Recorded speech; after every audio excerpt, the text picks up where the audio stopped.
key influences impacting on sales. So let's start by looking at the influences on sales. What is it that determines sales? Selling is a frontline activity. It involves a sales team. The sales activity involves face-to-face direct contact with customers. Not always the case, because of nowadays we have selling online and we have selling over telephones and so on. But in more traditional settings, in shops for example, we are dealing with a person. And we'll try and keep that focus. We'll try and look at it from the perspective of dealing with a person in a shop. So it's a frontline activity involving a sales team, and it involves face-to-face interaction with that person. To some extent, dealing with people on a telephone or online mimics what happens in the face-to-face situation. And with ever-increasing sophistication in communication systems, clever programmers are coming up with ways in which we have the same feeling, we have the same relationship, except it's not face-to-face. It is through the medium of, let's say, the internet. But by and large, the approaches, successful approaches, for example, in face-to-face, will to some extent be copied in other approaches, in other ways. So, for example, friendliness and a capacity to generally chat for a few moments about the weather or about some issue or whatever, which breaks the ice before they get down to making the sale. And we have the same type of situation arising now online, where we're approached online and people just generally make some general comments and then get down to the sales. So we have similar approaches to some extent, but here it's easier to visualize it in the context of a shop dealing with people and dealing face-to-face. The selling process is important, as this process has the most influence on customers and the buyer decision making. So the selling process is very important. It's very important to know how to approach the customer, how to make the customer feel at ease, find out what the customer's needs are, and then try to address the needs by indicating appropriate products. So it's not just a question of approaching the customer and asking him or her what he or she wants. It's a question of trying to determine which product is best for the customer. There are forces and influences that shape or impact selling and the sales management. So there are forces that impact on these. The major influence includes managerial and environmental factors, say behavioral and technical. It's important that the sales team are familiar with the managerial expectations that's on them. What does the management require from the sales team? And also, what's the environment in which they're working? What sort of products are they dealing with? They must be technically aware of the products and be able to answer customers' queries without hesitation. They must be familiar with the issues, and they must be able to empathize with the customer. They must be able to relate to the customer's wants and understand what the customer is talking about and what the customer needs. So there are influences that impact on the sales team, and these influences must be addressed. The sales team must be capable of addressing these issues. Behavioral influences on the sales activity. Well, as customers adapt to the changing environments, sales activity must also adapt in order to meet customers' changing demands. Well, customers are changing, our requirements are changing. We have different levels of expectations about products and the durability of products and the appropriateness of products. We may even be concerned about where the product was made and its environmental credentials, if you like. We may be interested in those issues. So it's important that the sales team are familiar with all aspects of the product. The following factors must be taken into account. The increasing customer expectations and demands.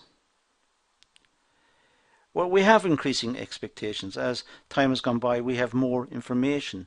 We're more familiar with the law as applies in commercial dealings. We're more familiar with the environmental impact that products make. We have customers' rights, and so we have increasing expectations about the product, and we want value for money. So it's important that the sales team are aware of this, and that the customer not just gets the product that he or she wants, that's most appropriate, but the customer must also feel that they've had a good deal. And customers' perceptions of the buyer-seller negotiation, they must understand what the negotiations are, they must understand what's been said, they must understand at the end, at the conclusion, at the point of sale, that they feel satisfied, that they've had a good deal, a bargain, as I said earlier. There is expanding buyer power. There's more information available for buyers. The information is in consumer magazines, in online blogs, and there's more information about retailers and good experiences and bad experiences.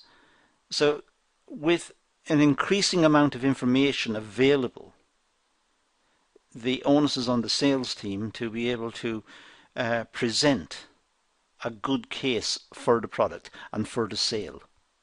The onus is on the sales team to be able to answer the questions, make the customers feel at ease, and enable the sale to take place. There's also issues, and it may sound vague, but issues like globalisation are important. Where was it made? And if it goes wrong, what after-sales service is available locally? Or will this product have to go halfway around the world to be fixed if it goes wrong? These issues need to be addressed. And also, in the context of globalisation, how was it produced overseas? What were the working conditions like in the factories, and were people exploited as a consequence of making the product? So it's important that there is clear information on the part of the sales team and be able to answer these questions. Now, increasing customers' expectations and demands. Well, the increasing needs of customers and their expectations poses challenges for the sales team and negotiations.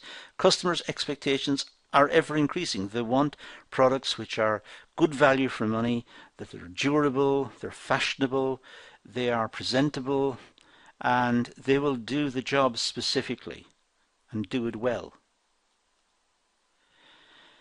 Customer expectations are fueled by even better products and better quality. Customers' expectations keep rising once their needs have been met. So once customers have had experience of a product, and they've had good experiences of the product, however, once that has happened, their expectations will increase. They'll want even more the next time. They'll expect the product to have been improved. So if someone has a vacuum cleaner which worked really well, but now they think it's time to have a new one, they'll expect the new vacuum cleaner to work even better. And that applies to virtually all products. When we have a car, we're happy with the car. But when we go to trade it in, we expect the new car to be even better. To have more functionality, more gadgets, more durability, better fuel economy and better performance. We expect a lot. And expectations are ever increasing. As organizations grow, they must set new standards of excellence. This has an impact on salespeople as they must plan for product quality, value and customer services, continuous improvements in quality standards. The drive for quality is now fairly well established within the managerial psyche. Managers now place more emphasis on the need for quality products. And customers know this, and customers expect the next generation of product to be a better quality than the previous one, as I just said earlier. But this means that the sales team needs to be able to communicate this and be able to demonstrate what they mean by better quality. Not just simply saying it. There must have some support, some evidence, and then perhaps some videos of the appliance working, or the product doing the job, or some testimonials from past customers who bought the new product and were extremely satisfied with it.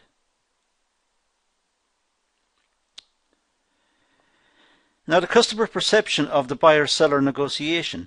Well, marketing tactics used by salespeople, the tactic is important in the buying process. Customer changing perceptions of the sales team has changed. The sales team are no longer simply people working in the shop who will point out the product, get it wrapped up, and take payment.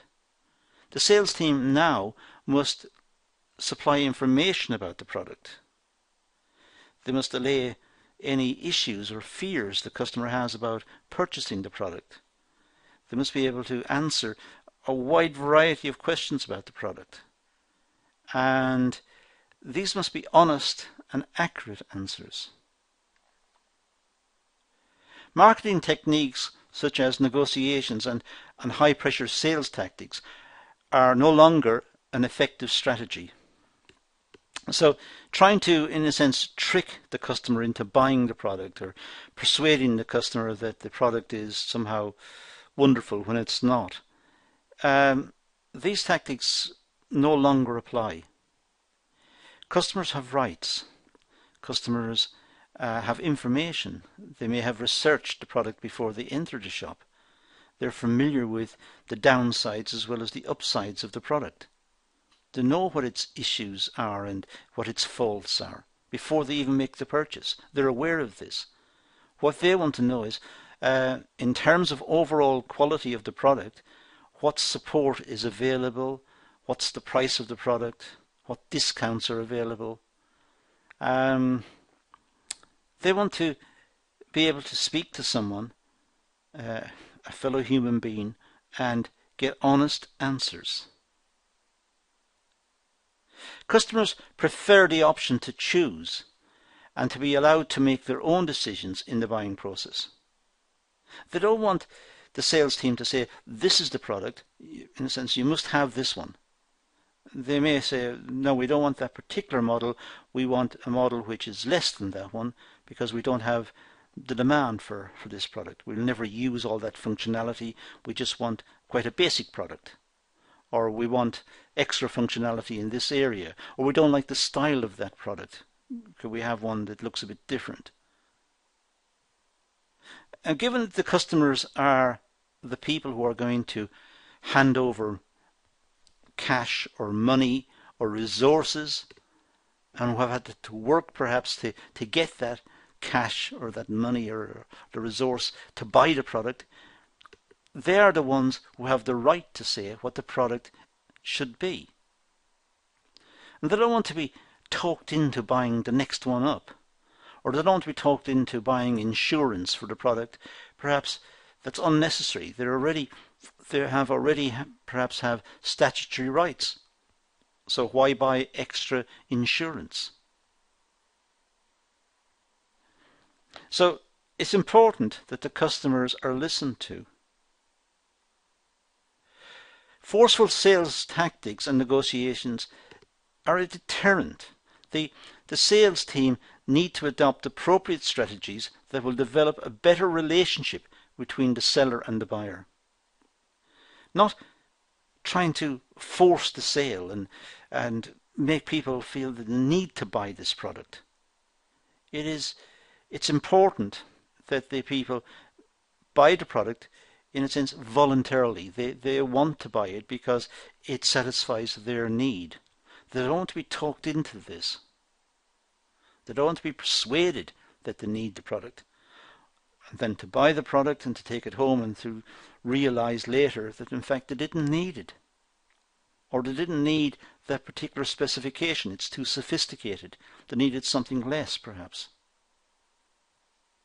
So forceful sales tactics can be counterproductive. It can be a mark against the organization. The expanding buyer power. Well, the power of buyers has had a profound impact on sales and sales management. The sales team must be able to meet the changing demands of these key players in the market.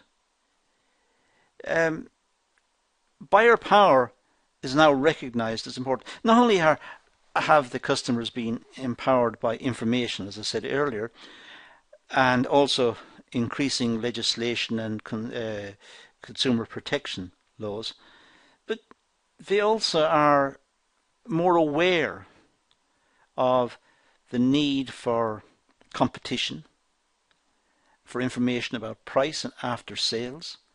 They're more aware of quality issues, and they also realize that they themselves have limited budgets. We all suffer from scarcity. That's the economic principle.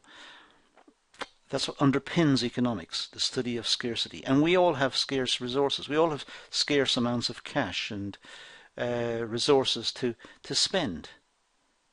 So they need to allocate their limited budgets in a way which gives them most satisfaction.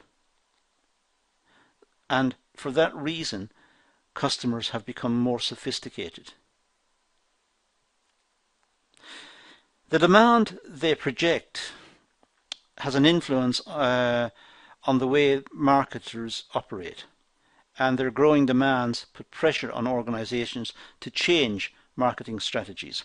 Marketing strategies must be designed in such a way as to facilitate the customers, to take what the customers want, what their requirements are, to recognize the customers have finite resources, limited resources, not to intimidate the customers with the application of science or extremely legalistic language, or to confuse them. It should be open and honest, and dealing with the customer in a sense of respect of who they are.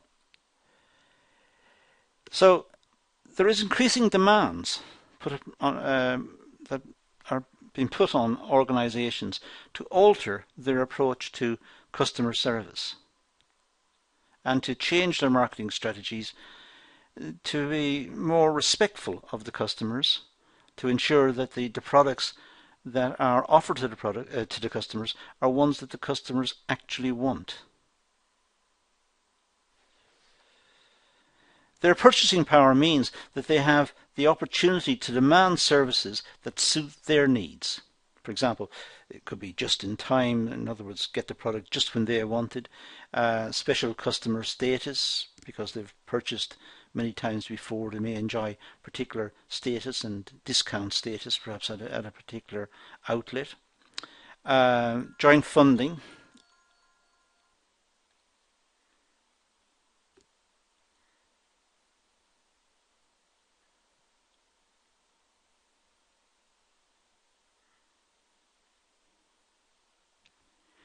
The expanding buyer power. The buyers have had a profound effect on sales and sales management. The power of the buyers has increased immensely over the years. Buyers are more aware of the fact that they have limited budgets and they must try to maximize the benefits they get from their expenditures. And there's also an increasing amount of information available to buyers so that they have more capacity to read up about the product and understand the product before they actually make the purchase. And the sales team must try and meet the changing demands that the the customers have. And the sales team must keep up to date with what's been said about the product, the sources of the information, and the competitiveness of the product, the price of the product. The demand that the customers project has an influence on the way that the marketers operate. And their growing demands put pressure on organizations to change their marketing strategies. So the marketing strategies are not constant. They're not as they were in the proverbial old days. Marketing strategies now must recognize the customers as sophisticated individuals who have an awareness about the product, about their own requirements, and about what's available in the market in general. So the onus is on the marketing team to facilitate the purchase, to answer questions, and to try and guide the purchaser to get the product that they want, even if the product they want is not the top of the line, most expensive one. It may be that talking to the customers, a lesser product, one with reduced functionality, is better suited to their requirements. So it's a question of marketing honestly that is going to be the most productive route. The buyer's purchasing power means that they have the opportunity to demand services that suit their needs. They may be that they want the product just in time. They want it just when they're ready to have it. Not before. They want it delivered on a particular date at a particular time. Not before, not after. Just at that time. Is that possible? And it's the onus is on the marketing team, if they say yes, to ensure it happens. The customers may have special status because of previous purchases and the previous relationship with the organization. It may be that there's some sort of funding promotions that buy now and get a special discount, or because of their status as previous purchasers they get extra discounts or that sort of thing. And also looking at the distribution channels. How will the product be moved from, say, the store to the customer's home? Will it be delivered by van, by special courier? When will it arrive? And what can the person expect from the distribution?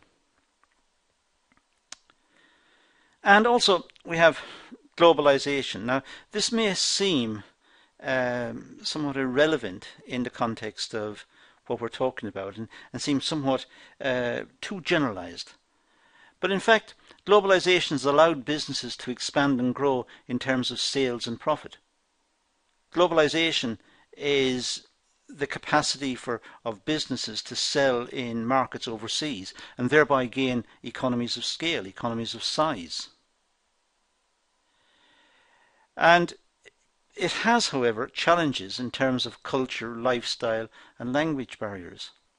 So customers need to be dealt with in a way that recognises they may have different cultures, different languages, different understandings of what the product is or what the product does, or how useful the product is. So the onus is again on the sales team to try and meet the customers on their terms, meet the customers, understand the cultural differences, understand the languages, and try and get sales through recognising the differences. So globalisation poses challenges for the sales team and the global sales teams. There needs to be better coordination and cooperation in cases where the company may operate on a global scale. If it does operate on a global scale, then extra training is required for the staff and extra facilities are needed to accommodate differences across national boundaries. Sales teams need to take into account that globalization requires different terms of sale, different technical support perhaps, pricing and product customization, all of which will be a reflection of the different approaches to buying and selling in different countries. There has been quite a lot of debate, for example in the UK, about contacting companies for, let's say, after sales services, only to be routed through to a call centre in a different country. And then they are dealing with personnel in the other country who do not understand, let's say, UK culture. They do not understand language and the nuances of the language. So it's very difficult for the UK customers to get satisfaction. They want to deal with somebody who understands them. Now that's an issue of training, and if the company wishes to engage in globalization support and globalized selling, they must accommodate different types of customers and accommodate them precisely. Influences on sales. Well, the technical influences. Technology plays an important role. Technical advances require the sales force to adopt and integrate technology into their sales activity. It's often the case that salespeople will access databases during the course of negotiations or discussions with customers. They'll access the database and find out what's in stock and where it's in stock and the delivery date, the prices, up-to-date prices, and so on. Now, in the past, prior to the advent in this type of very fast response technology, the sales team would have to work with perhaps out-of-date information which was published, let's say, once a week and come through to stores once a week and was held in a binder beside the till. Well, that's now gone. Now, sometimes customers can check themselves to see what is in stock. They can check the specifications of the product online, and they can then make the purchase online and go and pick it up from the shop. So they have completely bypassed the sales team because of technology. The following influences need to be considered. Salesforce automation. As I said earlier, increasingly people may purchase online, have it delivered online, pay for it online, and that's the first time they've seen the product. Or it could be that they buy it online, read about it online, read reviews about the product online, and then go and pick it up at a shop. It's pay and collect. Or it could be they go to the shop and go look at the product, physically look at the product, test the product, talk to the salesperson, and then make the purchase. But the chances are the purchase will be entered into a database which is no different to what would have happened had the person bought it at home. There are virtual sales offices, as I said. The virtual sales offices are just shops online, and many stores have this facility. But also many companies can now open their own virtual sales offices. The company that makes the product may also have outlets, online outlets, to sell the product.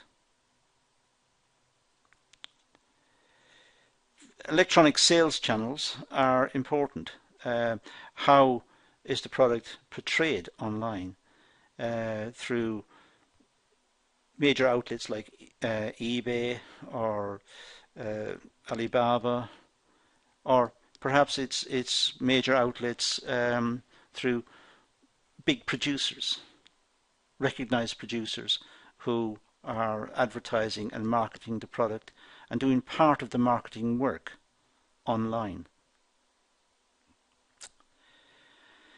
Salesforce automation. Well, the Salesforce automation are software tools which enable salespeople to efficiently carry out tasks. Information can be easily exchanged, such as invoices, purchases, delivery reports, and promotions.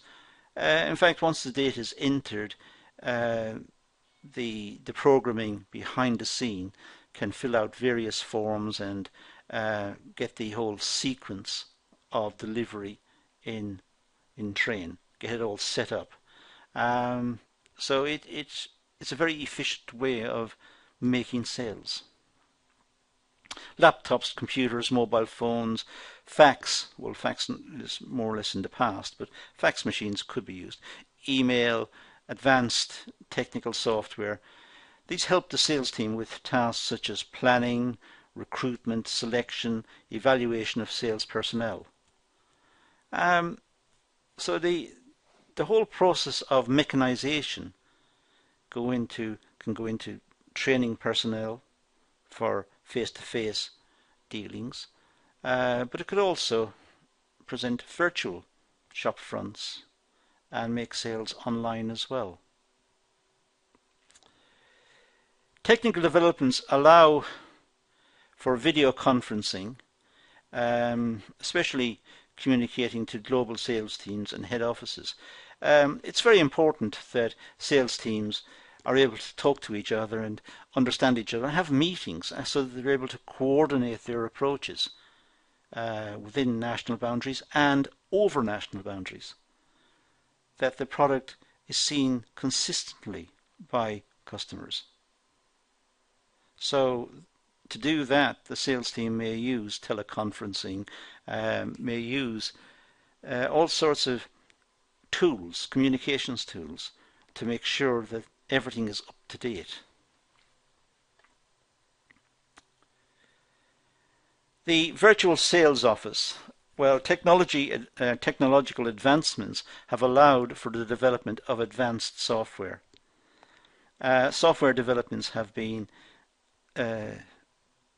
immense over the last probably 10-15 years and are increasingly complex and increasingly more sophisticated, which enables the sales forces to have up to the second, up to the minute information, but also are able to call in support and are able to give accurate information to the customer.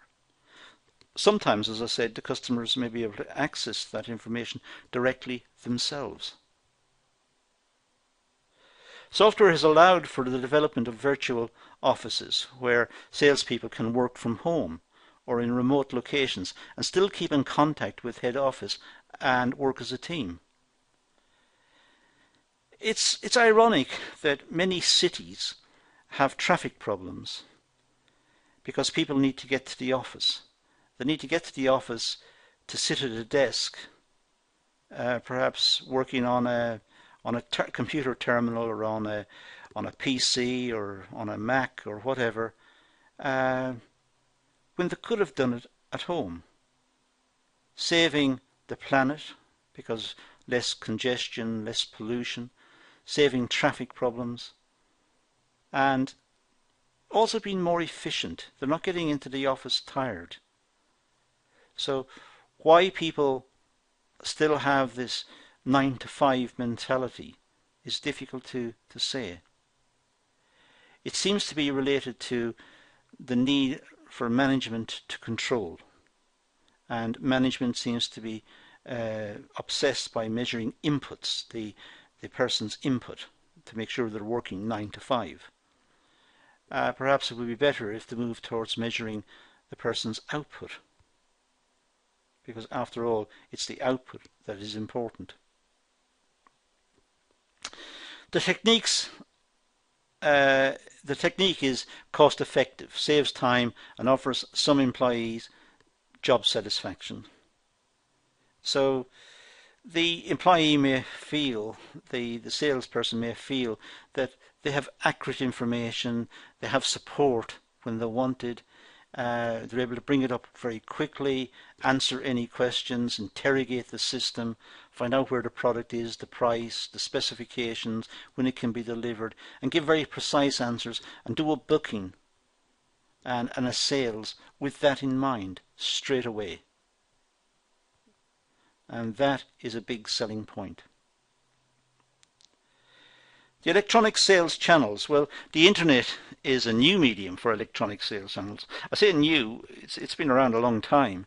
But in terms of what was around before, it is relatively new. You've only got to go back maybe 50, 60 years when sales were almost primitive.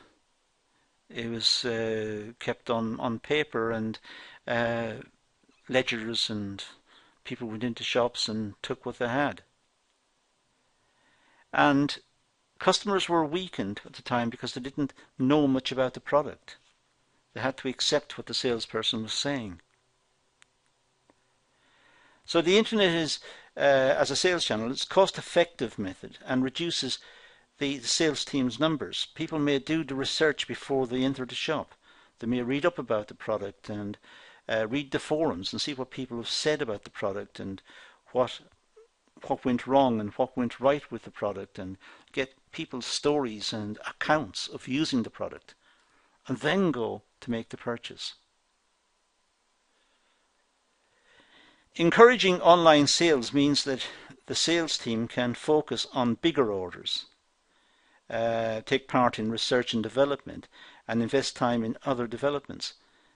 So for routine products, the information is available online. Many customers will research it online and will have decided to buy the product or not, even before they enter the shop. This means that the sales team have less to do, so the sales team may now start to be used for other purposes, to look at ways in which the product can be presented, looking at the feedback from customers and writing reports about what the feedback said and what the customers ideally want, and feeding this back to the company for future developments. But also, of course, it's the case that as customers become more aware of the products and do their own research before entering the shop, they're taking less sales time, so perhaps there's just simply less salespeople required. Television is another sales channel. For example, home shopping, where sales are encouraged. Products are promoted by the sales team as presenters, and people phone in and buy the product.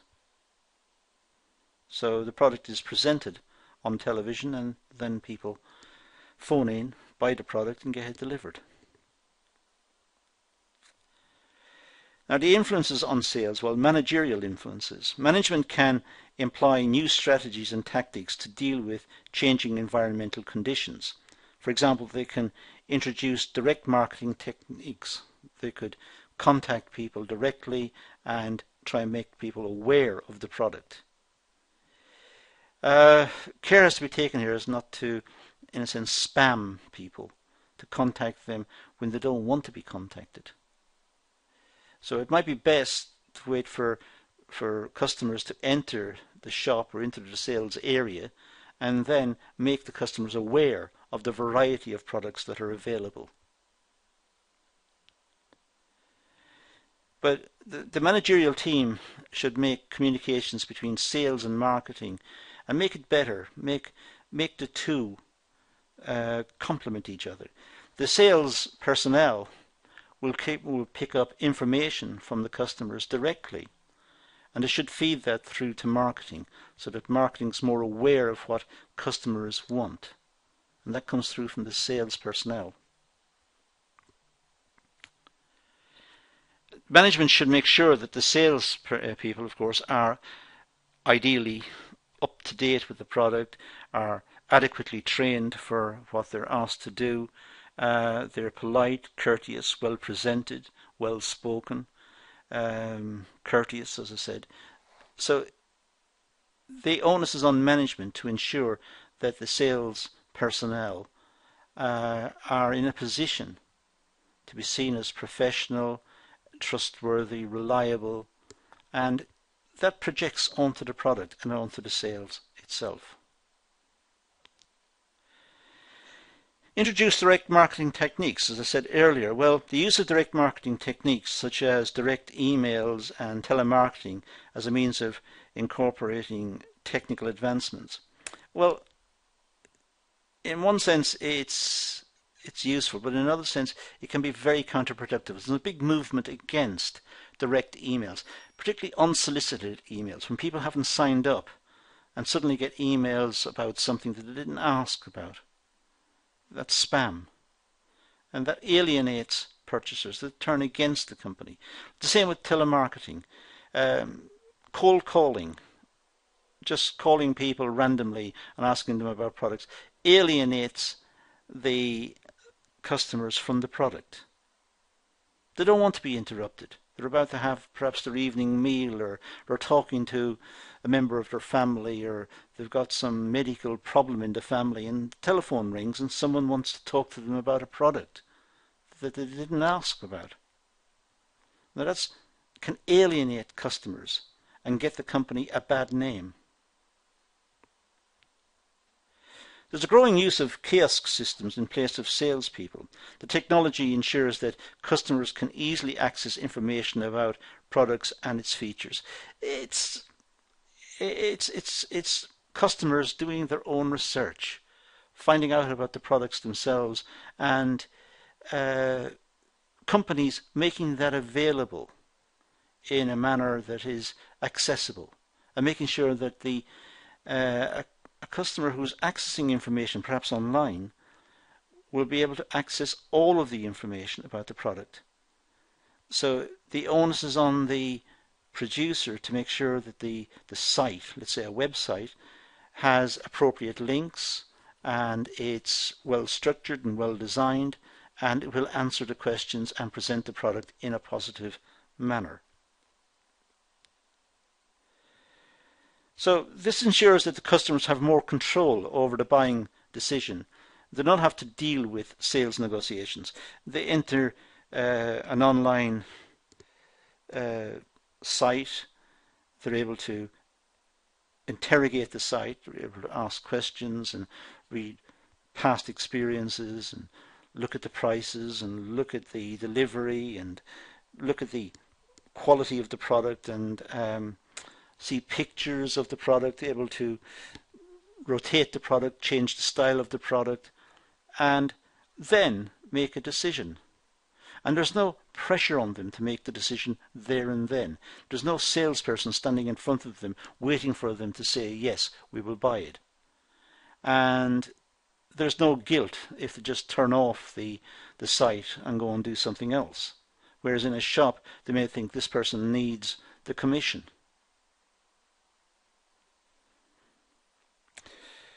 Develop better communications between sales and marketing. Well, the relationship between sales and marketing can be poor due to a lack of communications. It could be that the salespeople are, in a sense, cut off from the marketing people. The marketing people try to present the product in a positive light and try to find out what customers' needs are and try to address the needs. The salespeople are trying to sell the product. There may be miscommunications or no communications between the two. Utilization of intranets is an effective means of communications between departments in an organization. The sales personnel should be able to report what customers say about the product, the questions that they ask, what are their concerns, and report this back to marketing so that marketing can devise strategies to deal with those questions and those issues. Intranets develop relationship between employees, management, customers and suppliers. So having networks, these are important tools because information can flow around the tools, which will improve marketing. It'll mean that the salespeople who have direct contact with the purchasers, they're able to pick up firsthand what the purchasers are saying. And it's important that all the information flows in a manner that improves the whole buying situation in the long run. Salespeople can access information about products, latest news, price updates, and sharing of information. So it's important that the salespeople are kept in the loop. They know what the marketing sections are thinking, or what they're doing, and what the latest campaigns are, and what the products coming out are, and what the image of the company that's been projected, the achievements of the company, the reputation of the company. Salespeople can access this, and they can build it into their selling points within the point of sale with the customer. They can talk about the company fluently. They can talk about what the company is doing currently, the products it's making, and what people are saying about it, because they're able to pick it up from intranets or from online publications put there by the marketing section. Develop better communications between sales and marketing. Well, the relationship between sales and marketing can be poor due to a lack of communications. That's what I've been saying earlier. It's important that the two link up, because the sales personnel will have information that will be useful for marketing. And likewise, marketing will have a better overall picture because of their own research, their understanding of the market. They will be able to help the salespeople anticipate questions and answer the questions. The utilization of intranets is an effective means of communications between departments and the organizations. It's important that there is proper communications between the various departments. And these can be used between management, customers, suppliers, intranets, and good communications flows are important right across the organization to make sure everyone's singing from the same hymn sheet. Everybody's saying the same things. There's no contradictions and there is no ambiguity in the message. And the salespeople can, of course, stay up to date. That's the point. Offering training and developing opportunities for salespeople. Well, salespeople need to take part in training and developing opportunities and continuous professional development. It's important that the salespeople are up to date with the product and with the latest selling tactics, the latest ways of dealing with customers and understanding the increasing sophistication of the customers and treating the customers with respect. It's important that these are reinforced through regular training events. It's important that salespeople are fully trained and have the right qualifications and training in the sales field. It's a professional activity. It's not just something that anyone can do. This is something that the salespeople have to be trained and trained effectively to be able to manage the situation in which they find themselves. They need to be able to adapt to changing needs and expectations of the customers. They need to be trained to be flexible. They need to be trained to listen, to understand, to empathize, and then find solutions that addresses the buyer's wants and needs. So these are some of the key influences impacting on sales. It's important to go back over this video, look ahead slowly and make your own notes and pad out your notes with some additional reading. It's an important area because essentially a lot of companies require salespeople to deal face to face with customers or to deal with customers as individuals and to treat them with respect, understand their needs, their requirements, and to address those in a way which gives satisfaction to the customers so the customers will become repeat buyers. But that's all I'm going to deal with in this one, so I'm going to leave it at that and say thank you for watching.